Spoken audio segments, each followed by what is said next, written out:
Hello everyone. सबसे पहले तो बहुत बहुत धन्यवाद, कॉन्ग्रेचुलेसन्स जिसका पॉलिटेक्निक में रैंक बहुत अच्छा आया है या जिसका थोड़ा सा लो भी आया है उसको भी कॉन्ग्रेचुलेसन्स। ठीक है, तो अगला प्रोसेस है आप लोगों का काउंसलिंग प्रोसेस है। तो वो काउंसलिंग आप लोगों का कैसे होगा, इसका क्या प्रक्रिया है, इसको चलिए हम लोग अच्छे से समझते हैं। उसका जो है पीडीएफ, काउंसलिंग प्रोसेस का पीडीएफ बीसीएसई बोर्ड के द्वारा अपलोड कर दिया गया है। उसमें जो है उसको समझते हैं कि वो एक्चुअल में उसको जो है कैसे हम प्रोसेस करेंगे काउंसलिंग प्रोसेस। उसके बाद जो है काउंसलिंग प्रोसेस करने के बाद सीट अलॉट कैसे होगा, वो सारा प्रक्रिया के बारे में हम लोग आज इस वीडियो में डिस्कस करने वाले हैं। तो चलिए इस वीडियो को स्टार्ट करते हैं। तो सबसे पहला काम है इसमें रैंक कार्ड प्राप्त करना। रैंक कार्ड प्राप्त जो है आप लोगों का जो रिज़ल्ट निकला उसमें रैंक कार्ड लिखा हुआ है PE PM PMM करके। उसके लिए आपको रोल नंबर और डेट ऑफ बर्थ डाल करके आपको रैंक कार्ड प्राप्त कर लेना है। ये पहला नंबर में जो वहाँ पर पहला नंबर में लिखा हुआ है यही लिखा हुआ है। ठीक है, अब जो है दूसरा नंबर में जो लिखा हुआ है कि DCSE का जो पोर्टल है, DCSE जिस समय आप लोग फॉर्म भर रहे थे वहाँ पर एक आप लोगों का पोर्टल बना हुआ था जिसमें रजिस्ट्रेशन नंबर और पासवर्ड डालने के बाद जो है आपका जो एप्लीकेशन फॉर्म पूरा वहाँ पर खुल जाता है। तो उसी DCSE पोर्टल पर जा कर के आपको लॉगिन कर लेना है। उसमें चाहिए रजिस्ट्रेशन नंबर और पासवर्ड आप लोगों को मांगेगा, जो कि आपको जो है फॉर्म भरने वक्त ये दोनों दिया हुआ होगा। अगर बाई चांस आपको पासवर्ड याद नहीं है तो उसमें जो है फॉरगॉट पासवर्ड का एक ऑप्शन आता है, फॉरगॉट पासवर्ड कीजिएगा और जो उसमें जो क्राइटेरिया मांगेगा उसको दे करके वो आप जो है उससे पासवर्ड प्राप्त कर सकते हैं और आप लॉगिन कर सकते हैं। उसके बाद जो है तीसरा नंबर आता है चॉइस फिलिंग का। यहीं पर आपका काम शुरू होगा, चॉइस फिलिंग। देखो चॉइस फिलिंग में कैसे करना है, चॉइस फिलिंग को इसको हम लोग अच्छे से समझते हैं कि चॉइस फिलिंग में जो है आपका जो है आपके इच्छानुसार जो कॉलेज और जो ब्रांच, सबसे पहले आपको देखना है ब्रांच कि आपका ब्रांच आपको कौन सा ब्रांच लेना है। तो जो ब्रांच लेना है वो ब्रांच को सबसे पहले 1 नंबर में रखना है। तो उस ब्रांच का जितना भी कॉलेज है उसमें सारा वो लिखा हुआ आएगा ऑप्शन में। जब काउंसलिंग प्रोसेस कीजिएगा तो वहाँ पर पहले ब्रांच आएगा, तो ब्रांच डालिएगा। उसके बाद वह ब्रांच जो ब्रांच है वो जिस कॉलेज में होगा उस ब्रांच का सब कॉलेज में आप जो है डाल सकते हैं। ठीक है, तो सबसे पहले ब्रांच या कॉलेज सेलेक्ट करना है, वो आप पे डिपेंड करता है। तो हम तो कहेंगे कि सबसे पहले आप ब्रांच सेलेक्ट कीजिए, उसके बाद जो है कॉलेज को सिलेक्ट कीजिए और उसमें भी कॉलेज जो आपके नज़दीक में कॉलेज है उसको पहले सेलेक्ट कीजिए ताकि आपको आने जाने में सुविधा हो। ठीक है, उसके बाद उससे दूर फिर सबसे दूर, इस तरह से आप जो है कॉलेज को अलॉट कर सकते हैं। तो पहले ब्रांच, उसके बाद जो है कॉलेज को अलॉट कीजिए। फिर उस ब्रांच में जब पूरा कॉलेज भर जाएगा उसके बाद पूरा कॉलेज आप लोग उसमें चॉइस कर दीजिएगा। उसके बाद जो है दूसरा ब्रांच लीजिएगा। उसके बाद दूसरा ब्रांच का जितना भी कॉलेज होगा उसको फिलअप कीजिएगा। उसके बाद तीसरा, मतलब सबसे पहले प्रायोरिटी देना है ब्रांच को। ठीक है, तो उस तरह से चॉइस फिलिंग हो सकता है, हो जाएगा। उसके बाद अगर आप चॉइस फिल कर दिए तो उसमें लॉक का ऑप्शन आएगा, तो वो आप लॉक कर सकते हैं या उसको जो है उस समय तक लॉक नहीं भी कीजिएगा, कोई दिक्कत नहीं है। तो अगर आप चॉइस फिलिंग से संतुष्ट हो जाइएगा कि हम जो है मेरा पूरा जो है चॉइस फिलिंग सही है, संतुष्ट हैं, तो उसको आप लॉक कर दीजिए। अगर बाय चांस आप लॉक करना भूल जाते हैं तो अगर जो है चॉइस फिलिंग का जो डेट है, अंतिम डेट है, उसके बाद वह स्वतः ही जो है अपने आप लॉक हो जाएगा।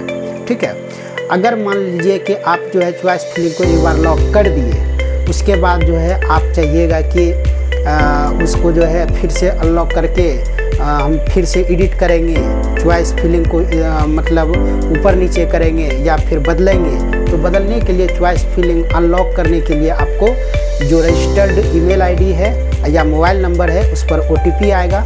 OTP से OTP डाल करके वो जो है आपका अनलॉक हो जाएगा।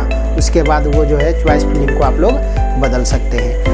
ये प्रोसेस तब तक रहेगा जब तक कि लास्ट डेट है चॉइस फिलिंग का। आप लोगों का लास्ट डेट चॉइस फिलिंग का है 3 जुलाई को। 3 जुलाई के बाद आप लोग ये काम नहीं कर सकते हैं, ठीक है। तो ये हुआ चॉइस फिलिंग का प्रोसेस। उसके बाद जो है चॉइस फिलिंग होगा एक बार। अगर आप जो है 3 तारीख तक में जो चॉइस फिलिंग हो गया वो फर्स्ट राउंड के लिए भी वही रहेगा और सेकेंड राउंड के लिए भी वही रहेगा। थर्ड के लिए वो बाद में बात करेंगे, ठीक है। तो चॉइस फिलिंग 1 टाइम रहता है, एक बार ही होगा, ठीक है। उसके बाद 5वां नंबर में है चॉइस अलॉटमेंट लेटर को जो है जो आप चॉइस किए उसका जो है अलॉटमेंट जो चॉइस अलॉट किए हैं आपको जो है ईमेल आईडी पर भेज दिया जाएगा BCSE बोर्ड के द्वारा। उसके बाद आप लोगों का जो फर्स्ट रिजल्ट आएगा, फर्स्ट जब रिजल्ट आएगा, फर्स्ट अलॉटमेंट रिजल्ट आएगा तो उसमें जो है जो आपको कॉलेज मिल गया, ठीक है। अगर उस कॉलेज में आप फर्स्ट अलॉटमेंट फर्स्ट काउंसलिंग में जो रिजल्ट आएगा उसके बाद का बात है, अगर आपको जो सीट अलॉट हो गया या नहीं होगा या फिर दो ही इसमें कंडीशन होगा, या तो आपका अलॉट हो जाएगा या फिर नहीं होगा। अगर मान लो कि तुमको जो है जो कॉलेज मिला अगर तुम उससे संतुष्ट नहीं है तो उसमें एक ऑप्शन आएगा अपग्रेडेशन का। किसका आएगा? अपग्रेडेशन का। उसमें ऑप्शन आएगा, वो आपको अपग्रेडेशन क्लिक कर देना है। तो अपग्रेडेशन जैसे ही क्लिक कीजिएगा तब पर भी आपका अलॉटमेंट लेटर तैयार हो जाएगा। वो अलॉटमेंट लेटर को आपको उसका प्रिंट निकलवा लेना है अलॉटमेंट लेटर का, और उसमें जो है नोडल सेंटर या रिपोर्टिंग सेंटर करके लिखा हुआ मिलेगा और वो डेट दिया हुआ रहेगा। उस डेट में जा कर के आप वहाँ जाइएगा और वहाँ पर जो है डॉक्यूमेंट वेरिफिकेशन कराना ज़रूरी है, चाहे अपग्रेडेशन हो या जो आपको सीट अलॉट हुआ है उसके एडमिशन के लिए, दोनों के लिए।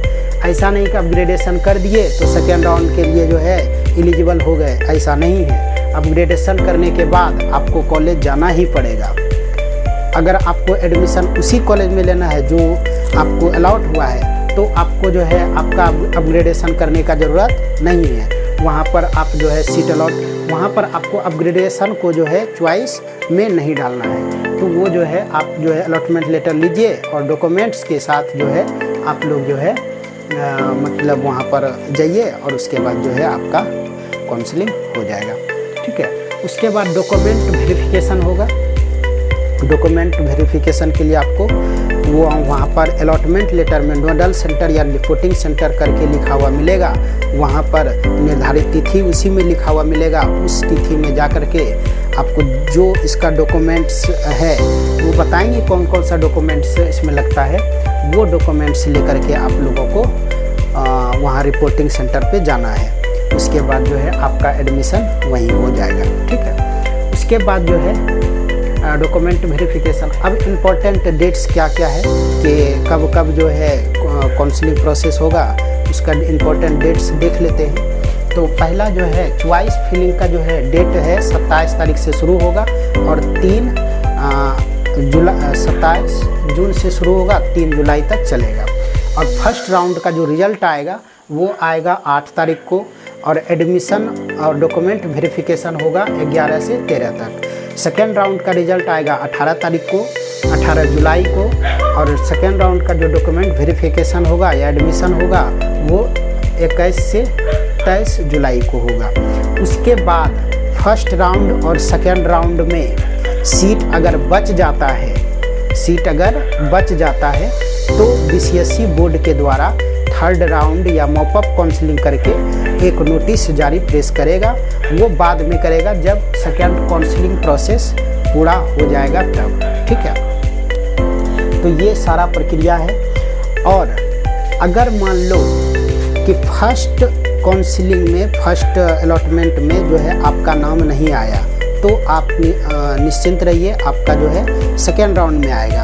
अगर सेकेंड राउंड में अगर आपका नाम नहीं आता है तो मान लीजिए कि आपका जो है उतना रैंक नहीं आया था जो कि आप एलिजिबल नहीं है, वो अयोग्य मान लिया जाएगा। ठीक है, लेकिन फर्स्ट राउंड में अगर नहीं आता है तो उसका सेकेंड राउंड में आ जाएगा। अगर जिसका फर्स्ट राउंड में आ गया तो वो उसमें 2 कंडीशन होगा, या तो आप एडमिशन लीजिएगा या सेकेंड काउंसलिंग करवाइएगा। दो कंडीशन है। तो अगर एडमिशन लेते हैं तो अपग्रेडेशन आपको नहीं करना है। अगर एडमिशन नहीं लेंगे, आपको और भी बढ़िया कॉलेज चाहिए, तो उसके लिए जो है आपको अपग्रेड कर दिया जाएगा। अपग्रेड का ऑप्शन अपग्रेड कर दीजिएगा। उसके बाद जो है अपग्रेड करने के बाद आपको वहाँ पर डॉक्यूमेंट वेरिफिकेशन कराने के लिए जाना है। वहाँ पर आपको डॉक्यूमेंट वेरिफिकेशन स्लिप दिया जाएगा और जो आप डॉक्यूमेंट्स लेके गए थे वो भी आपको लौटा दिया जाएगा, मूल जो डॉक्यूमेंट्स आपका है। लेकिन डॉक्यूमेंट वेरिफिकेशन स्लिप लेकर के आपको दिया जाएगा, वो आपको लेके रखना है। अगर मान लो कि सेकेंड काउंसलिंग में आपको जो है दूसरा कॉलेज नहीं मिला, तो जो कॉलेज आपको मिला है वही कॉलेज आपको अलॉट कर दिया जाएगा, वही कॉलेज रह जाएगा जो कॉलेज फर्स्ट राउंड में मिला।